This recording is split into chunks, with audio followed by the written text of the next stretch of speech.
Welcome to Sacrilegious Discourse. I'm husband. And I'm wife. Together we're reading the Bible for the very first time. We grew up without religion and wanted to know what all the fuss was about. Well, what have we learned so far? That God is a dick, and apparently some people believe in talking donkeys? We're not trying to pass ourselves off as experts. Nope, we're just reading the Bible for the first time and giving our first take reaction. If you'd like to join us in this venture, you might consider starting at episode 1. Otherwise, jump in wherever you like. All right, let's go read the Bible. Yeah, let's get to it.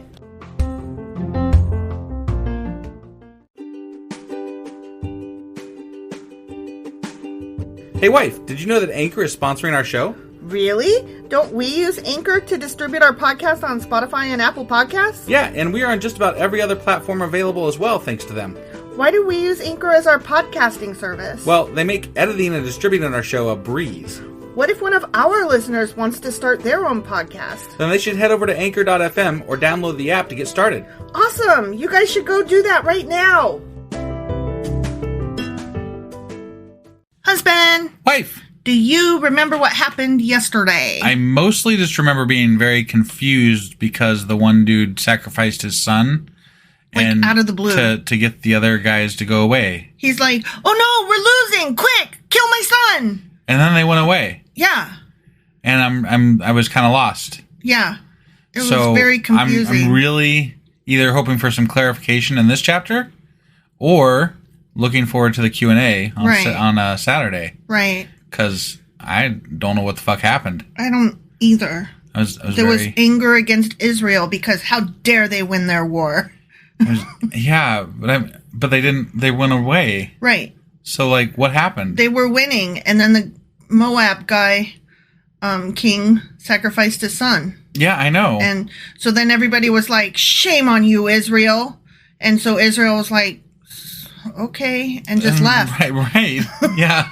I was like, what's going on here? It didn't make any fucking sense. It didn't make any fucking sense. Well, let's see if we can get something to make sense today. Sounds good. All right, so that was 2 Kings chapter 3. Indeed it was. And today we're going to be getting into 2 Kings chapter 4. Let's go do this. Okie dokie. Hey wife, do you like coffee in the morning? I sure do, husband. Morning, noon, night. Which reminds me, I need to add that to our grocery list because we're running low. Wait, before you do that, check out the website ungodlybrew.com where you can purchase a pound of your favorite flavor of coffee. What if I want more than 1 pound? Either order a larger amount, or better yet, get 10% off by setting up a subscription for every 2 weeks, or a month, or whatever works for you. Did you set up something special for our listeners? You know I did. Exclusive for our listeners, get an additional 10% off subscriptions by entering the code SACRILEGIOUSCOFFEE at checkout. That's a hellishly good deal. Ungodly Brew is hellishly good coffee. Okay, 2 Kings chapter 4. Okay. One day, the widow of a member of the group of prophets came to Elisha and cried out, my husband who served you is dead, and you know how he feared the Lord. But now a creditor has come, threatening to take my 2 sons as slaves. Those damn creditors always wanting my sons as slaves. Right? The fuck? What can I do to help you? Elisha asked. Ban slavery? Tell me, what do you have in the house? Nothing at all, except a flask of olive oil. Oh, shit. Sorry, I did it wrong. Okay. He says, tell me, what do you have in the house? And then she says, nothing at all except a flask of olive oil. Oh, is this going to be one of those, like, endless flasks of olive oil or something? Probably. And Elijah said, borrow as many empty jars as you can from your friends and neighbors. Then go into your house with your sons and shut the door behind you. Pour olive oil from your flask into the jars, setting each one aside when it is filled.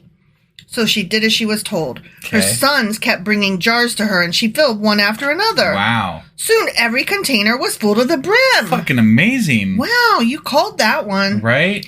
Bring me another jar, she said to one of her sons. Because it just never runs out. There ain't no more, he told her. Okay. And then the olive oil stopped flowing. Oh. When she told the man of God what had happened, he said to her, now sell the fucking olive oil and pay off your fucking debts, and you and your fucking sons can live on what is fucking left over. Yeah. Okay, so that was the end of that little section. What's up? Like, lately, there's these, like, endless...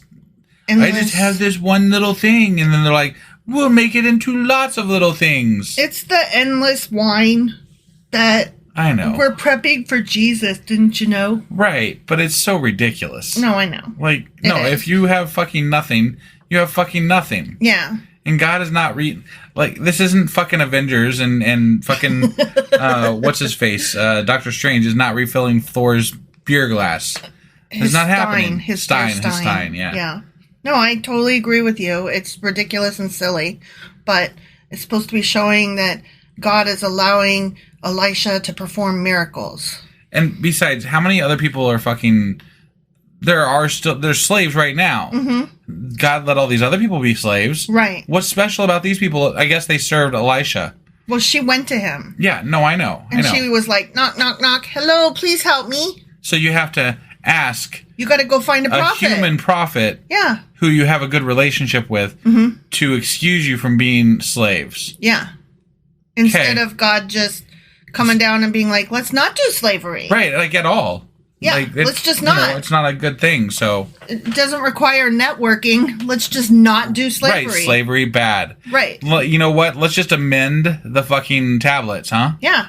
Like, I'm God. I can do that. Yeah, God could change his own rules. Yeah, he can do whatever the fuck he wants. He's God. Yeah. I mean, hypothetically. Right. Just saying. Well, okay, so that was that section, and we're moving on to another little section now. Okay, yeah. One day... One day, Elisha went to the town of Shunem. A wealthy woman lived there, and she urged him to come to her home for a meal. Okay. After that, whenever he passed that way, he would stop there for something to eat. She said to her husband, I'm sure this man who stops in from time to time is a holy man of God. You're sure, huh? He didn't fucking say that he is? He comes here like every other week and sits at my table and doesn't say a goddamn word. I'm just going to guess I don't know if he is or not. It's the leather belt and the hair. Yeah, he is a hairy motherfucker. That was Elijah, so. But maybe it's like a thing with prophets, you know? Well, maybe they're all hairy with leather belts. I bet he is hairy with a leather belt. You think? Yeah. Let's build a small room for him on the roof. I hope they have battlements up there. You know. And furnish it with a bed, a table, a chair, and a lamp. Okay. Then he will have a place to stay whenever he comes by. That's so nice of them, you know? You know what? I always build an extra room for the guy who stops by to have dinner at my house and doesn't tell me what his occupation is. Right, yeah, that happens all the time. Mm-hmm. Yeah. Mm-hmm. One day, Elisha returned to Shunem, and he went up to this upper room to rest. He said to his servant Gehazi, tell the woman from Shunem, I want to speak to her. Oh, he's going to speak now. Mm-hmm. He hasn't told her anything about him, but now he's going to speak to her. Get her ass up here. He just needed a room first. Yeah. Okay. When she appeared, Elijah said to Gehazi, tell her, we appreciate the kind concern you have shown us. What can we do for you? Can we put in a good word for you to the king or to the commander of the army? No, she replied. My family takes good care of me. Later, Elisha asked Gehazi, what can we do for her? Yeah, what can you do for her? Gehazi replied, she doesn't have a son and her husband is an old man. Oh. Call her back again, Elijah told him. When the woman returned, Elijah said to her as she stood in the doorway, next year at this time, you will be holding a son in your arms. Maybe she doesn't want... Did you ask her? No, right? Does she want one? Maybe she doesn't want kids, which is fine. Like, yeah. You're allowed to not want kids in this world. Right. Jesus. Yeah. My kids don't want kids. But they just assumed. Like, they're like, oh, she doesn't have a son. She needs one. Obviously. She's a walking incubator. Right. That's what she's made for. Yeah. She doesn't get a choice in the fucking matter. Right? No, my lord, she cried. Oh, man of God, don't deceive me and get my hopes up like that. Mm-hmm. Because she really is just a walking incubator. Okay. I'm nothing but a vagina with hands. But now I've got that image in my head. But sure enough, the woman soon became pregnant. And at that time the following year, she had a son, just as Elijah had said. That's just so nice. I'm so glad it was a boy. Was it a boy? It was a boy? It literally said she had a son. Oh, I'm sorry. I'm tired. And you're so busy being a smartass. Yeah, I was busy being a smartass for sure. Mm-hmm. One day, when her child was older, he went out to help his father, who was working with the harvesters. Mm-hmm. Suddenly, he cried out, "My head hurts! My head hurts!" His father said to one of the servants, "Carry him home to his mother." So the servant took him home, and his mother laid him on her lap. But around noontime, he died. What the fuck? That is a fucking migraine. Jesus, that escalated quickly. What the hell? I did not know that was coming. Sorry, guys. I have a headache. Oh, shit, I'm dead. That's kind of shitty. Like, you give this woman gave you a son. and then you kill him. I didn't say you would keep him. Yeah, right, yeah. She carried him up and laid him on the bed of the man of God, then shut the door and left him there. She sent a message to her husband. "Send one of the servants and a donkey so that I can hurry to the man of God and come right back." Are they going to resurrect this fucking kid? I bet they resurrect this fucking kid. You think so? I bet they do. I bet come on now. I bet they do. If they resurrect this motherfucker, this is getting a little ridiculous. Should we take bets? Nah. You don't want to take that bet? No. "Why go today?" he asked. "It is neither a new moon festival nor a Sabbath." I have an idea why you go today. I mean, there's a dead body in your house. You don't let a dead body just lie about until the next full moon. I think why I'm guessing they're resurrecting this kid because they just aren't reacting like the way they should. No. They're not like, tearing their clothes and, whatever. This is their only son, right? Yeah. And I was like, no, go get the holy man. He'll fix it. He'll fix it, yeah. It's fine. Right. It's fine. Kids die all the time. He's only kind of dead. Right. Not all the way. Nearly headless Nick. Nearly. But she said, "It will be all right." See, they're taken for granted. I know. I kind of hope he doesn't run. Well, I mean, whatever. So she saddled up the donkey and said to the servant, "Hurry! Don't slow down unless I tell you to." Yeah. As she approached the man of God at Mount Carmel, Elisha saw her in the distance. He said to Gehazi, "Look, the woman from Shunem is coming. Yeah. Run out to meet her and ask her, 'Is everything all right with you, your husband, and your child?'" "Yes," the woman told Gehazi. No. "Everything is fine." Correct. Right? My fucking son is dead. What the hell?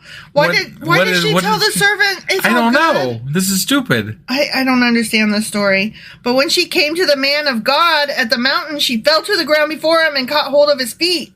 Gehazi began to push her away, but the man of God said, "Leave her alone. She's obviously deeply fucking trouble, but the Lord has not told me what it is." Okay. Why does the Lord... What does the Lord give a shit about this kid? This one kid. Why? I don't understand this story at all. Right. Then she said, "Did I ask you for a son, my lord? And didn't I say, 'Don't deceive me and get my hopes up'?" I mean, you had a son. Yeah. Did you mean that would live until old age? Right, That wasn't part of the deal. Right. Then Elijah said to Gehazi, "Get ready to travel. Take my staff and go. Don't talk to anyone along the way. Go quickly and lay the staff on the child's face." What the fuck? But the boy's mother said, "As surely as the Lord lives and you yourself live, I won't go home unless you go with me." Okay. I mean, she's okay. I mean, what? You believe in magic, but only kind of magic. Right. Only if he comes with you magic. I guess. He's like, "My stick is magic. Can't you just take my stick?" Right. It's fine. It'll be fine. What the fuck? I mean, was his stick literally just going to resurrect the kid? I guess. He was supposed to put one hell of a stick. He was supposed to put the stick on the kid's face. I don't see sticks like that laying around these days. No. So Elisha returned with her. Gehazi hurried on ahead and laid the staff on the child's face. Okay. See? Yeah. But nothing happened. Of course, yeah. They needed Elisha there, you know? It's a good thing he went with her. He's probably going to hover over him like Elijah did with that other kid. You know? Right? Yeah. Yeah. Wasn't it Elijah that did that? I forget. Somebody who... Yeah, I'm pretty sure it was Elijah. I think so. Yeah, he did the last resurrection. Yeah. These Elijah people. They're always bringing people back from the dead. Yeah. Sorry, I'm yawning. It's late at night. It is. There was no sign of life. None. He returned to meet Elisha and told him, "My dude, the child is fucking dead." When Elijah arrived, the child was indeed fucking dead. Yeah. Lying there on the prophet's bed. He went in alone and shut the door behind him and prayed to the Lord. I mean, we can assume that's what he did because we weren't there after he shut the door. Right, yeah. He may have done something else for all we know. Right, yeah. I mean, why would you shut the door? I mean, weird. He's got to talk to the Lord, you know? You can't have company? I mean, I bet he desecrated that body. That's nasty. Jesus Christ. That's just horrible. Then he lay down on the child's body. He's doing exactly what Elijah did. Placing his mouth on the child's mouth. What the fuck? His eyes on the child's eyes. And his hands on the child's hands. his hands. Oh, does he stretched out on him? This just doesn't sound right. The child's body began to grow warm again. Okay. If you were dead, right, and then you came back to life, and there is some man just laying on you, when you get the fuck off me. Yeah. Elisha got up, walked back and forth across the room once, and then stretched himself out again on the child. Okay. What? This doesn't feel right. I mean, apparently this is the way you resurrect people. This time according to the Bible, anyway. This time the boy sneezed 7 times and opened his eyes. Wow. Huh. Then Elisha summoned Gehazi. Call the child's mother, he said. And when she came in, Elijah said, here, take your fucking son. She fell at his feet You're adding a lot of ad-lib here. I'm a little annoyed, quite frankly. Okay. Because she just gets her child to come back to life, huh? Right. It's pretty... It's hateful. Because I have a friend whose child died. And it's just fucking hateful is what it is. Yeah. You know, if this is a thing that could happen, why isn't it happening? Right. So, yeah, I'm a little fucking... And they make it seem like it's just like, easy peasy, right? What? Like, some kid died, I'm just going to go resurrect him. I mean, she thought it was... She was just like, what? I'm just going to go talk to the holy man. It'll be fine. They don't even really have to do anything special towards God. Like, Elijah had to go in there and, like, pray or something. This guy just was like... Like, there's nothing else special about it. They're just like, let's resurrect him. Doopy-doopy-doo. Lay a stick on his face. I'll spread out, put my mouth on his mouth. We're good. Yeah, that's gross. She fell at his feet and bowed before him, overwhelmed with gratitude. Then she took her son in her arms and carried him downstairs. Okay? Mm-hmm. So, that was that section. Now we've got another section. Okay. Yep. So now we've had another resurrection. Mm-hmm. Another fucking resurrection. Yeah, we've had 2 now, right? Yeah. Okay. God just recently started resurrecting people. Yeah, that wasn't a thing. I don't know what's going on, but he's like, I'm bored. Let's resurrect a couple kids. It was just this one little time period. These editors felt like it was very important. Apparently, to make some magic big. Right. Elisha now returned to Gilgal, and there was a famine in the land. Oh, no. They're always having a famine. Yeah. One day, as the group of prophets was seated before him, he said to his servant, put a large pot on the fire and make some stew for the rest of the group. One of the young men went out into the field to gather herbs and came back with a pocket full of wild gourds. A pocket full of shells. Full of wild gourds, huh? Okay. Rally round the family with a pocket full of shells. What? What is I feel like you're a little slap happy tonight, No, but what song is that from? Pocket Full of Shells from Rage Against the Machine. Oh, okay. Yeah. Yeah. That's the one. Right.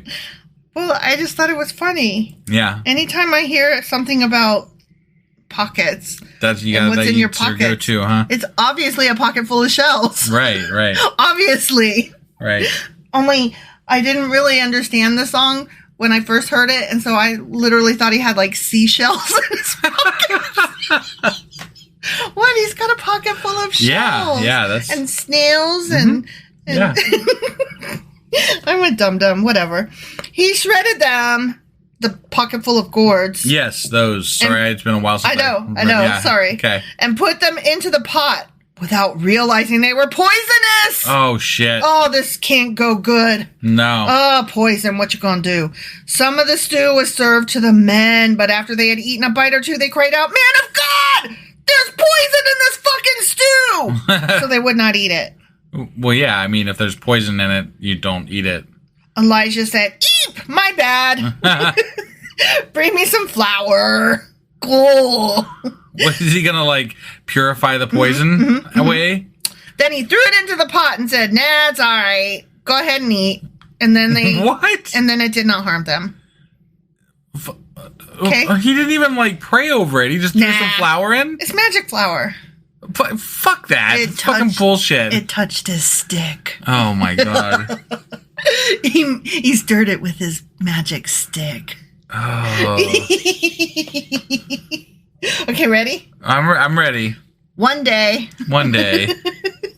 a man from Baal Shalisha, that place, brought the man of God a sack of fresh grain and 20 loaves of barley bread. That was nice of him. Made from the first grain of his harvest. Wow. Elijah said, give it to the people so they can eat. Yeah. He's like, I got God. Whatever. I'm right, good. I'm good. What? His servant exclaimed. Feed 100 people with only this? But Elisha repeated, give it to the people so they can eat, for this is what the Lord says. Everyone will eat, and there will even be some left over. Oh, my God. And like, I'm so sick of them fucking the never-ending dish and the fucking resurrecting children. Never-ending food. And when he gave it to the people, there was plenty for all and some left over. Wow. Just as the Lord had promised. The end. When did the Lord promise that? He didn't. Elisha promised that. Yeah, he didn't promise that. The Lord didn't say shit about it. Nope. The Lord was just getting called on a lot. And he's like, miracle here, miracle there, miracle here and everywhere, but not there, or there, or there, or there, or there, just here. Right. Yeah. I don't know what that song was, but it seemed like something. Song, yeah. It seemed like something God might hum. I think it's on iTunes. You should look it up. Oh my God. You're stupid. Okay, that's it. So yeah, that's it. Yep, that was it. Okay, well, I'm just no. It's too stupid. Fuck this stupid shit. Okay, but that was 2 Kings chapter 4. It fucking was. That is true. Was.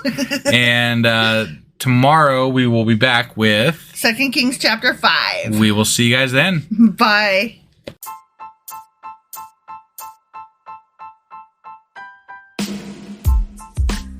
Hey, wife, I guess that's the end?